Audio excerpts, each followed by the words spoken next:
നമസ്കാരം, എല്ലാവർക്കും നമ്മുടെ പുതിയൊരു വീഡിയോയിലേക്ക് സ്വാഗതം. ഇന്നത്തെ ഈ ഒരു വീഡിയോയിൽ നമ്മൾ നോക്കാനായിട്ട് പോകുന്നത് ഒരു 4 കോയിൻസിൻ്റെ പ്രൈസ് അനാലിസിസും കാര്യങ്ങളൊക്കെയാണ്. ആ കോയിനിൽ നമുക്ക് എപ്പോഴാണ് നല്ലൊരു ഇൻവെസ്റ്റ്മെൻറ്റ് ഓപ്പർച്യൂണിറ്റി അല്ലെങ്കിൽ നല്ലൊരു ട്രേഡിംഗ് ഓപ്പർച്യൂണിറ്റി, ഒരു സ്വിംഗ് ട്രേഡിംഗ് ഓപ്പർച്യൂണിറ്റി എപ്പോഴാണ് നമുക്ക് ഉണ്ടായിരിക്കുക തുടങ്ങിയ കാര്യങ്ങളൊക്കെയാണ് നമ്മൾ ഈ ഒരു വീഡിയോയിൽ പറയാനായിട്ട് പോകുന്നത്. അതോടൊപ്പം തന്നെ അതിൻ്റെ റിസ്ക് മാനേജ്മെൻറ്റും കാര്യങ്ങളൊക്കെ ഏത് രീതിയിലാണ് ചെയ്യേണ്ടത് തുടങ്ങിയ കാര്യങ്ങളെല്ലാം തന്നെ നമ്മൾ ഈ ഒരു വീഡിയോയിൽ പറഞ്ഞു പോകുന്നതായിരിക്കും. സോട്ടും തന്നെ സ്കിപ്പ് ചെയ്യാതെ കംപ്ലീറ്റ് ആയിട്ട് കാണാനായിട്ട് ശ്രമിക്കുക. ഈ വീഡിയോ യാതൊരു തരത്തിലുമുള്ള ഫൈനാൻഷ്യൽ അഡ്വൈസായിട്ടും എടുക്കാതിരിക്കുക. നിങ്ങൾ നിങ്ങളുടേതായിട്ടുള്ള റിസർച്ചും കാര്യങ്ങളൊക്കെ നടത്തുമ്പോൾ, നിങ്ങൾ നിങ്ങളുടേതായിട്ടുള്ള അനാലിസിസും കാര്യങ്ങളൊക്കെ നടത്തുമ്പോൾ അതിന് ഹെൽപ്ഫുൾ ആവുന്ന എന്തെങ്കിലും കാര്യങ്ങൾ ഈ ഒരു വീഡിയോയിൽ നിന്ന് കിട്ടുന്നുണ്ടെങ്കിൽ അത് മാത്രം എടുത്താൽ മതി. നേരെ വീഡിയോയിലേക്ക് കിടക്കാം. Everybody on the top got the same sound. Everything I'm about to drop, make a name now. Yeah, y'all don't really know. Okay, നമ്മൾ ഏറ്റവും ആദ്യം നോക്കാനായിട്ട് പോകുന്നത് ബിറ്റ്കോയിൻ്റെ ഒരു പ്രൈസ് അനാലിസിസ് ആണ്. ബിറ്റ്കോയിൻ്റെ ഒരു ഡെയിലി ടൈം ഫ്രെയിമിലുള്ള ഒരു ചാർട്ടിലാണ് നമ്മളിപ്പോൾ നിൽക്കുന്നത്. നമുക്കറിയാം, അത്യാവശ്യം നല്ല രീതിയിലുള്ള ഒരു മൂവ്മെൻറ്റ് തന്നെ ബിറ്റ്കോയിൻ കാഴ്ചവെച്ചുകൊണ്ട് നിൽക്കുകയാണ്. ഞാൻ ഈ ട്രെൻഡ് ലൈൻസ് എല്ലാം ഞാൻ റിമൂവ് ചെയ്യുന്നുണ്ട്. ഓക്കെ, അപ്പോൾ നമ്മൾ പറഞ്ഞിട്ടുണ്ടായിരുന്നു ചെറിയ രീതിയിലുള്ള ഒരു റിജക്ഷൻ ഉണ്ടാവാനായിട്ട് ചാൻസ് ഉണ്ട് എന്ന് നമ്മൾ കഴിഞ്ഞ 2 വീഡിയോകളിലായിട്ട് നമ്മൾ പറഞ്ഞിട്ടുണ്ടായിരുന്നു. അതുപോലെ തന്നെ ചെറിയ രീതിയിലുള്ള ഒരു റിജക്ഷൻ അവിടെ സംഭവിച്ചുകൊണ്ടിരിക്കുകയാണ്. മാത്രമല്ല, നമുക്കിത് ഈ രീതിയിലുള്ള ഒരു പാരലൽ ചാനലിലൂടെ വരയ്ക്കാനായിട്ട് സാധിക്കുന്നുണ്ട്. ഈ രീതിയിലൊരു പാരലൽ ചാനൽ നമുക്കിവിടെ വരയ്ക്കാനായിട്ട് സാധിക്കും. ഇപ്പോൾ ഒരു റിജക്ഷൻ്റെ ടൈമാണ്. പക്ഷേ വളരെ വലിയ രീതിയിലുള്ള നല്ല രീതിയിൽ ഡംപായി പോകുന്ന ഒരു രീതിയിലുള്ള കാര്യങ്ങളൊന്നും നമുക്കിവിടെ പ്രതീക്ഷിക്കാറായിട്ടില്ല. അല്ലെങ്കിൽ അത്തരത്തിലുള്ള ഒരു പ്രൈസ് ആക്ഷനിലേക്ക് ബിറ്റ്കോയിൻ പോകാനായിട്ട് ചാൻസ് തീരെയില്ല. സോ നമുക്ക് പ്രതീക്ഷിക്കാവുന്ന ഒരു റിജക്ഷൻ ഏരിയ എന്ന് പറയുന്നത് ഈ ഒരു ഏരിയ ആയിരിക്കും. അതായത് 44K എന്ന് പറയുന്ന ആ ഒരു ഏരിയ ആയിരിക്കും നമുക്ക് ഈ ഒരാഴ്ചയിൽ ഒരു റിജക്ഷൻ ആയിട്ട് അല്ലെങ്കിൽ ഒരു സപ്പോർട്ട് ഏരിയ ആയിട്ട് നമുക്ക് എടുക്കാവുന്ന ഒരു ഏരിയ എന്ന് പറയുന്നത്. ഓൾറെഡി ആ ഒരു ഏരിയയിൽ സപ്പോർട്ട് എടുത്തുകൊണ്ട് പ്രൈസ് കയറിയിട്ടുണ്ടായിരുന്നു. പക്ഷേ വീണ്ടും നല്ല രീതിയിലുള്ള പ്രൈസ് റിജക്ഷൻസ് നമുക്കിവിടെ കാണാനായിട്ട് പറ്റുന്നുണ്ട്. ഒരു 4 hour ടൈം ഫ്രെയിമിലേക്ക് പോയി കഴിഞ്ഞിട്ടുണ്ടെങ്കിൽ നമുക്ക് നല്ല രീതിയിലുള്ള പ്രൈസ് റിജക്ഷൻ അവിടെ കാണാനായിട്ട് സാധിക്കും. ഇവിടെയൊക്കെ നമുക്ക് നല്ല രീതിയിലൊരു ഹൈ ഷാഡോസ് ക്രിയേറ്റ് ചെയ്തുകൊണ്ട് പ്രൈസ് വീണ്ടും താഴേക്ക് വന്നുള്ളത് കാണാനായിട്ട് പറ്റും. അപ്പോൾ ഇത്രയും നല്ല പ്രൈസ് റിജക്ഷൻ ഉള്ളതുകൊണ്ട് തന്നെ വീണ്ടും ഈ ഒരു സപ്പോർട്ട് ഏരിയ ടെസ്റ്റ് ചെയ്യാനായിട്ട് സാധ്യതയുണ്ട്. ബിറ്റ്കോയിൻ ആ ഒരു 44K എന്ന് പറയുന്ന ആ ഒരു ഏരിയയിലേക്ക് ഇറങ്ങി വരാനായിട്ട് ചാൻസ് ഉണ്ട്. അതോടൊപ്പം തന്നെ നമ്മുടെ ഓൾട്ട് കോയിൻസും ചെറിയ രീതിയിൽ ഒരു ഡൗൺ മൂവ്മെൻറ്റ്, ഒരു ബെയറിഷ് ആയിട്ടുള്ള മൂവ്മെൻറ്റ് കാഴ്ചവെക്കാനായിട്ട് ചാൻസ് ഉണ്ട്. അപ്പോൾ ലോങ് പൊസിഷനൊക്കെ എടുക്കുമ്പോൾ ആ ഒരു കാര്യം കൂടി പരിഗണിച്ചുകൊണ്ട്, ആ ഒരു കാര്യം കൂടി മനസ്സിൽ വെച്ചുകൊണ്ട് കൃത്യമായിട്ട് അതിൻ്റെ റിസ്ക് മാനേജ്മെൻറ്റ് ഒക്കെ നടത്തിയിട്ട് വേണം നിങ്ങൾ ലോങ് പൊസിഷൻസ് ഒക്കെ എടുക്കാനായിട്ട്. ഓക്കെ, അപ്പോൾ ബിറ്റ്കോയിനിൽ ഈ രീതിയിലാണ് നമുക്ക് കാണാനായിട്ട് പറ്റുന്നത്. വീണ്ടും ഡെയിലി ടൈം ഫ്രെയിമിലേക്ക് പോകുന്നുണ്ട്. ഓക്കെ, അപ്പോൾ ഈ ഒരു ഏരിയയിൽ നിന്ന് ഒരു റിജക്ഷൻ കിട്ടുകയാണെന്നുണ്ടെങ്കിൽ ഈ ഒരു 44K എന്ന് പറയുന്ന ഈ ഒരു ഏരിയ ടെസ്റ്റ് ചെയ്തുകൊണ്ട് അവിടെ ഒരു ബുള്ളിഷ് ആയിട്ടുള്ള ഒരു ബുള്ളിഷ് എൻഗൾഫിംഗ് ക്യാൻഡിലോ അല്ലെങ്കിൽ എന്തെങ്കിലും രീതിയിലുള്ള ഒരു ബുള്ളിഷ് സൈൻ കാണുകയാണെന്നുണ്ടെങ്കിൽ പിന്നീട് നമുക്ക് പ്രതീക്ഷിക്കാവുന്ന ഒരു മൂവ്മെൻറ്റ് എന്ന് പറയുന്നത് ഈ രീതിയിൽ 50K എന്ന് പറയുന്ന ആ ഒരു പ്രൈസ് റേഞ്ചിലേക്കുള്ള ഒരു മൂവ്മെൻറ്റ് ആയിരിക്കും. അതായത് 50K എന്ന് പറയുന്നതാണ് നമ്മുടെ അടുത്തതായിട്ട് വരുന്ന മെയിൻ ആയിട്ടുള്ള ഒരു റെസിസ്റ്റൻസ് ഏരിയ എന്ന് പറയുന്നത് 50K ആണ്. അപ്പോൾ ഇവിടെ നിന്നൊരു റിജക്ഷൻ കിട്ടുകയാണെന്നുണ്ടെങ്കിൽ, ഒരു പ്രൈസ് റിജക്ഷൻ ഇവിടെ സംഭവിക്കുകയാണെന്നുണ്ടെങ്കിൽ നമുക്ക് 50Kയിലേക്കുള്ള ഒരു മൂവ്മെൻറ്റ് ബിറ്റ്കോയിൻ്റെ കാര്യത്തിൽ പ്രതീക്ഷിക്കാവുന്നതാണ്. അതോടൊപ്പം തന്നെ ഓൾട്ട് കോയിൻസിലും ഗംഭീരമായിട്ടുള്ള ഒരു മൂവ്മെൻറ്റ് നമുക്ക് കാണാനായിട്ട് സാധിക്കുന്നതാണ്. ഓക്കെ, അപ്പോൾ ഇത്രയും കാര്യങ്ങളാണ് നമുക്കൊരു ഷോർട്ട് ടൈം പെർസ്പെക്റ്റീവിൽ നമുക്ക് ബിറ്റ്കോയിനിൽ പറയാനായിട്ട് സാധിക്കുന്ന കുറച്ച് കാര്യങ്ങൾ. ഇനി നമ്മുടെ ബാക്കിയുള്ള 3 കോയിൻസ് ഏതൊക്കെയാണെന്ന് നമുക്ക് നോക്കാം. ഒന്നാമത്തെ കോയിൻ എന്ന് പറയുന്നത് വാസ്റ്റിക്സ് ടോക്കണാണ്. വാസ്റ്റിക്സിൽ നമുക്ക് നല്ല രീതിയിലുള്ള ഒരു ബൈയിങ് ഓപ്പർച്യൂണിറ്റി നമുക്ക് കിട്ടാനായിട്ട് ചാൻസ് ഉണ്ട്. വിശദമായിട്ട് തന്നെ ഞാൻ പറഞ്ഞുതരാം. നമുക്ക് ഏറ്റവും ആയി നോക്കുകയാണെന്നുണ്ടെങ്കിൽ 20 പീരീഡ് എക്സ്പോണൻഷ്യൽ മൂവിങ് ആവറേജും 50 പീരീഡ് എക്സ്പോണൻഷ്യൽ മൂവിങ് ആവറേജും ഒരു ക്രോസ് ഓവർ സംഭവിക്കാനായിട്ട് ഇവിടെ ചാൻസ് ഉണ്ട്.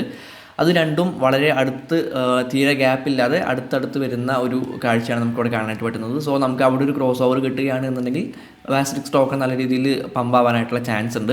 ഞാൻ ഈ ഒരു എക്സ്പോണൻഷ്യൽ മൂവിങ് അവർ ജസ്റ്റ് ഹൈഡ് ചെയ്യുന്നുണ്ട്, നമുക്ക് കുറച്ചുകൂടെ ക്ലീൻ ആയിട്ട് ചാർട്ട് കാണാൻ വേണ്ടിയിട്ടാണ്. ഓക്കെ, അപ്പോൾ നമുക്ക് കൃത്യമായിട്ടുള്ള ഒരു ഡൗൺ ട്രെൻഡിലായിരുന്നു ഇത്രയും നേരം വാസ്റ്റിക്സ് പോയിക്കൊണ്ടിരുന്നത്.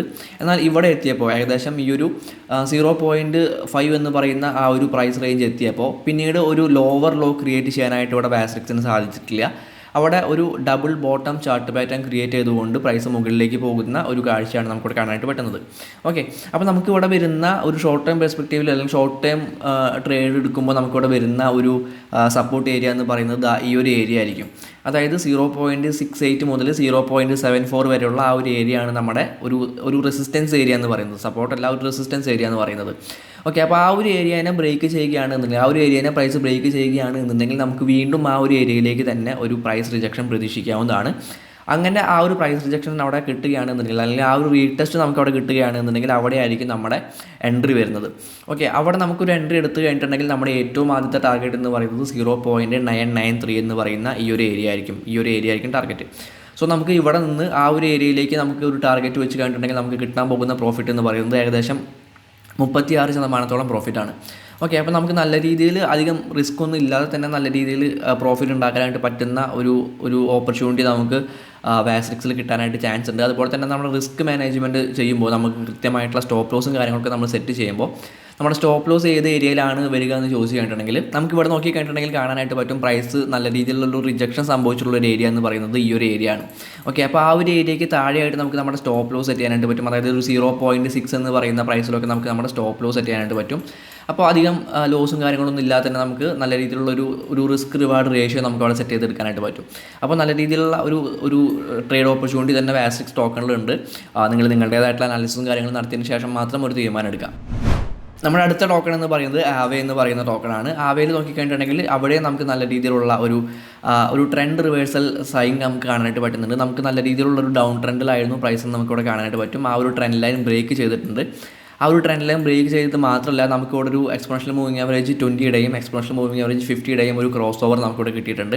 അതിനനുസരിച്ച് തന്നെ പ്രൈസ് നല്ല രീതിയിലൂടെ പമ്പായിട്ടുണ്ട്. 1 ഡേ ടൈം ഫ്രെയിമിൽ ആ ഒരു ക്യാൻഡിൽ നോക്കുകയാണെന്നുണ്ടെങ്കിൽ നല്ല രീതിയിലൊരു പമ്പ് ഇവിടെ സംഭവിച്ചിട്ടുണ്ട്. അതിനുശേഷം നമുക്ക് ഇനി പ്രതീക്ഷിക്കാവുന്ന ഒരു കാര്യമെന്ന് പറയുന്നത് അതിനു മുമ്പ് നമുക്ക് ഇവിടെ നല്ല രീതിയിലുള്ളൊരു റെസിസ്റ്റൻസ് ഏരിയ നമുക്കിവിടെ കാണാനായിട്ട് പറ്റുന്നുണ്ട്. ഈ ഒരു ഏരിയ എന്ന് പറയുന്നത് അത്യാവശ്യം ചെറിയ രീതിയിലുള്ള റെസിസ്റ്റൻസ് ഏരിയ ആണ്. ഇവിടെ പ്രൈസിന് നല്ല രീതിയിൽ റിജക്ഷൻ സംഭവിക്കുന്നുണ്ട്. സോ ബിറ്റ്കോയിൻ ഒരു റീടെസ്റ്റ് നമ്മൾ നേരത്തെ പറഞ്ഞിട്ടുള്ള ആ ഒരു ഏരിയയിലേക്ക് ബിറ്റ്കോയിൻ ഒരു റീടെസ്റ്റ് നടത്തുകയാണെന്നുണ്ടെങ്കിൽ ആവേയും അതിനോടൊപ്പം തന്നെ ചെറിയ രീതിയിലുള്ള ഒരു റീടെസ്റ്റ് ഈ ഒരു ഏരിയയിലേക്ക് നടത്താൻ ചാൻസ് ഉണ്ട്. സോ ഇവിടെ നിന്ന് നമുക്കൊരു റിജക്ഷൻ കിട്ടുകയാണെന്നുണ്ടെങ്കിൽ അവിടെയാണ് നമ്മുടെ ഒരു എൻട്രി വരുന്നത്. അവിടെ എൻട്രി എടുത്ത് കഴിഞ്ഞിട്ടുണ്ടെങ്കിൽ നമ്മുടെ ഏറ്റവും ആദ്യത്തെ ടാർഗറ്റ് എന്ന് പറയുന്നത് $275 എന്ന് പറയുന്ന ഈ ഒരു പ്രൈസ് റേഞ്ച് ആയിരിക്കും. ഓക്കെ, അപ്പോൾ നമുക്ക് ഈ ഒരു ലെവലിൽ നിന്ന് നമുക്ക് ഈ ഒരു ഏരിയയിലേക്ക് നമ്മുടെ ടാർഗറ്റ് ഹിറ്റ് ആയി കഴിഞ്ഞിട്ടുണ്ടെങ്കിൽ ഏകദേശം 39% പ്രോഫിറ്റ് നമുക്ക് ഈ ഒരു ട്രേഡിൽ നിന്ന് കിട്ടിക്കഴിഞ്ഞു. ഓക്കെ, അപ്പോൾ നമുക്ക് വളരെ നല്ലൊരു ട്രേഡിംഗ് ഓപ്പർച്യൂണിറ്റി ഇവിടെ ഉണ്ട്. മാത്രമല്ല നമ്മൾ നമ്മുടെ റിസ്ക് മാനേജ് ചെയ്യുന്നത് ഈ ഒരു ഏരിയയ്ക്ക് താഴെ ഒരു സ്റ്റോപ്പ് ലോസ് വെച്ചുകൊണ്ടായിരിക്കും. അതായത് നമുക്ക് ഈ 2 എക്സ്പോണൻഷ്യൽ മൂവിങ് ആവറേജിന് താഴെയായിട്ട് ഈ ഒരു എക്സ്പോണൻഷ്യൽ മൂവിങ് ആവറേജ് ലൈൻസിന് താഴെയായിട്ട് നമുക്കൊരു സ്റ്റോപ്പ് ലോസ് സെറ്റ് ആവുന്നതാണ്. നല്ലൊരു റിസ്ക് റിവാർഡ് റേഷ്യോ നമുക്ക് ഈ ഒരു ട്രേഡിൽ നമുക്ക് കിട്ടുന്നതായിരിക്കും. അപ്പോൾ നല്ല രീതിയിൽ നമുക്കൊരു പ്രോഫിറ്റ് ഉണ്ടാക്കിയെടുക്കാനായിട്ട് ചാൻസ് ആവേയിൽ നമുക്ക് വരും ദിവസങ്ങളിൽ കാണാനായിട്ട് സാധിക്കുന്നതാണ്. നിങ്ങൾ നിങ്ങളുടേതായിട്ടുള്ള റിസർച്ചും കാര്യങ്ങളും നടത്തുക, നിങ്ങളുടേതായിട്ടുള്ള അനാലിസിസും കാര്യങ്ങളൊക്കെ നടത്തുക. അതിനുശേഷം മാത്രം ഒരു തീരുമാനം എടുക്കുക. നമ്മുടെ ലാസ്റ്റ് കോയിൻ എന്ന് പറയുന്നത് വീച്ചെയിൻ എന്ന് പറയുന്ന കോയിനാണ്, വെറ്റ് എന്ന് പറയുന്ന കോയിനാണ്. നമ്മളിപ്പോൾ നിൽക്കുന്നത് വെറ്റ് USDT പെയറിലുള്ള ഒരു ഡെയിലി ടൈം ഫ്രെയിമിലുള്ള ചാർട്ടിലാണ് നിൽക്കുന്നത്. ഇവിടെയും നമുക്ക് നല്ല രീതിയിൽ ഒരു ഡൗൺ ട്രെൻഡ് ഇവിടെ ഉണ്ടായിരുന്നു. അതിനുശേഷം ഇവിടെയും ഒരു ലോവർ ലോ ക്രിയേറ്റ് ചെയ്യാനായിട്ട് സാധിക്കാതെ 3 തവണ ഈ ഒരു ഏരിയ ടെസ്റ്റ് ചെയ്തുകൊണ്ടാണ് പ്രൈസ് ഈ ഒരു ട്രെൻഡ് ലൈൻ ബ്രേക്ക് ചെയ്തിട്ടുള്ളത്. അതിനുശേഷം പ്രൈസ് നല്ല രീതിയിൽ പമ്പായിട്ടുള്ള നമുക്ക് കാണാനായിട്ട് പറ്റും. ആൻഡ് നമ്മൾ ബിറ്റ്കോയിൻ്റെ കാര്യത്തിൽ പറഞ്ഞ പോലെ തന്നെ ഒരു കറക്ഷൻ ടൈമിലാണ്, അല്ലെങ്കിൽ ഒരു ചെറിയ രീതിയിലുള്ള ഒരു റിജക്ഷൻ ഇവിടെ നമുക്ക് കിട്ടാനായിട്ട് ചാൻസ് ഉണ്ട്. അതായത് ഈ ഒരു ലെവൽ എന്ന് പറയുന്നത് തൊട്ട് മുൻപ് ഒരു സപ്പോർട്ടായിട്ടും ദെൻ ഒരു റെസിസ്റ്റൻസ് ആയിട്ടും ആക്ട് ചെയ്തിട്ടുള്ള ഒരു ഇമ്പോർട്ടൻ്റ് ആയിട്ടുള്ള ലെവലാണ്. സോ ആ ഒരു ലെവലിലേക്ക് പ്രൈസിന് ഒരു റിജക്ഷൻ കിട്ടാനായിട്ട് ചാൻസ് ഉണ്ട് ബിറ്റ്കോയിൻ നമ്മൾ പറഞ്ഞ പോലെ മൂവ് ചെയ്യുകയാണെന്നുണ്ടെങ്കിൽ. സോ അങ്ങനെ ഒരു റിജക്ഷൻ കിട്ടി ഇവിടെ നിന്ന് നമുക്കൊരു ബുള്ളിഷ് ആയിട്ടുള്ള എന്തെങ്കിലും സൈൻ കിട്ടുകയാണെന്നുണ്ടെങ്കിൽ അവിടെയായിരിക്കും നമ്മുടെ അടുത്ത എൻട്രി വരുന്നത്. ഓക്കെ, അപ്പോൾ അങ്ങനെ നമ്മൾ ഇവിടെ നിന്ന് ഒരു എൻട്രി എടുത്ത് കഴിഞ്ഞിട്ടുണ്ടെങ്കിൽ നമ്മുടെ ടാർഗറ്റ് ആയിട്ടുള്ള 0.09 എന്ന് പറയുന്ന ആ ഒരു ഏരിയ ഹിറ്റ് ചെയ്ത് കഴിഞ്ഞിട്ടുണ്ടെങ്കിൽ നമുക്ക് ഏകദേശം 32% പ്രോഫിറ്റ് ഇവിടെയും കിട്ടുന്നതായിരിക്കും.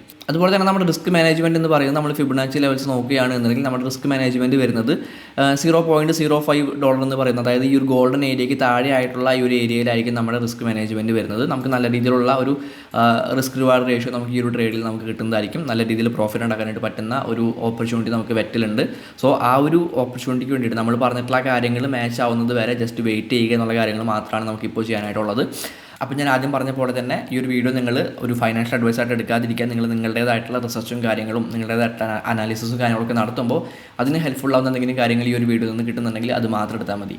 അപ്പോൾ ഹാപ്പി ട്രേഡിംഗ്. അടുത്തൊരു വീഡിയോയിൽ കാണാം.